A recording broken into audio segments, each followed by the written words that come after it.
Just the mention of the word dowry raises many eyebrows, yet it is practiced in many families. Did this system really come from the Vedic culture? If so, then why and how has it become so evil in the society today? While I was getting married, I too received gifts and jewelry from my parents, brother, and other relatives. So, did my husband's family practice the evil of dowry? No. Let's understand what dowry really is and how it is different from what is called as Dhan in the Vedic culture. Just like a son inherits the wealth from his father, after their passing away, a daughter similarly receives a part of that wealth at the time of her marriage. This is called as Dhan, which according to Mahabharata and Manu Samhita, a woman is entitled to get.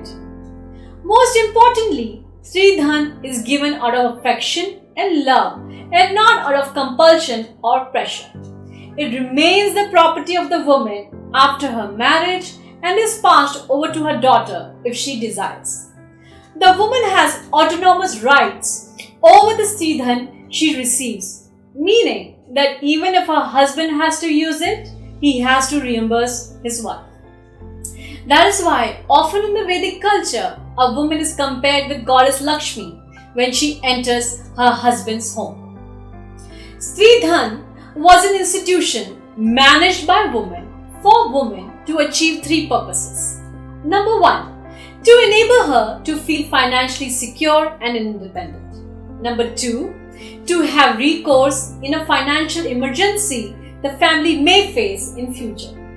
Number three, a very important psychological function of the Dhan was to help the woman to keep her chastity. If the husband, due to any disability or any other unforeseen reason, was unable to provide for the wife in future, it is natural that she would seek support from another man for her existence, or another man could exploit her due to lack of support from her husband. However, if she had her Dhan, then she won't feel insecure and thus remain chaste. Dowry, on the other hand, is cash or kind given due to demand or pressure from the son-in-law or his parents. It is given due to physical or emotional threats to the future of the woman in the husband's family. And of course, the woman loses her rights over the wealth when it is received as dowry. So if Dhan was so logical, then what turned it into what we know today as the dowry system? It all started with the Permanent Settlement of Bengal Act in 1793 by the British. This act enabled private ownership of land by the tax collectors who were known as the zamindars. Private ownership of land was unheard of in India in the past. The land always belonged to the ruling king, and the people settled in the kingdom were allowed to use it and in return had to pay an appropriate tax to the zamindars. By introducing the Permanent Settlement Act, the British enabled the ownership of land by the zamindars who were earlier mere tax collectors. This led to physical and emotional exploitation and violence by the greedy zamindars, as suddenly land became an asset which could be personally owned. Taxes were collected irrespective of whether there was a drought or a flood, and tax rates were extremely high, unlike the pre-British system. All modern-day real estate-related violence in the country could hence be traced back to this act by the British. But you may wonder, what has this to do with the woman? Well, what the British also did is that they imposed a rule which prohibited the woman from owning any property at all. So naturally, all the land that a woman got from her parents would now be owned by her husband. So this system of the husband owning the Sridhan of his wife got converted into a menace called dowry due to greed. The social harmony and the bonding created by the institution of marriage was gone.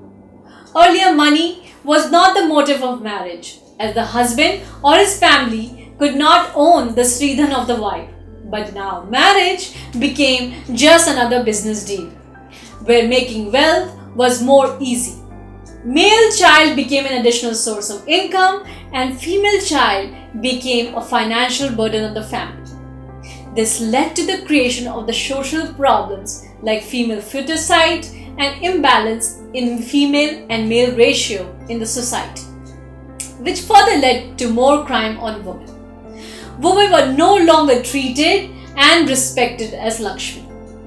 After the British prohibited women the right to own or inherit property, it was only as recently as in 2005 when the laws were amended providing women equal status with men in terms of ancestral property.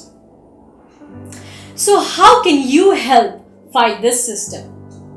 Very easy. Number 1, spread awareness of inheritance laws available for women. Number 2, be an example yourself. Number 3, create awareness by sharing such videos to help spread the Vedic culture. Thank you.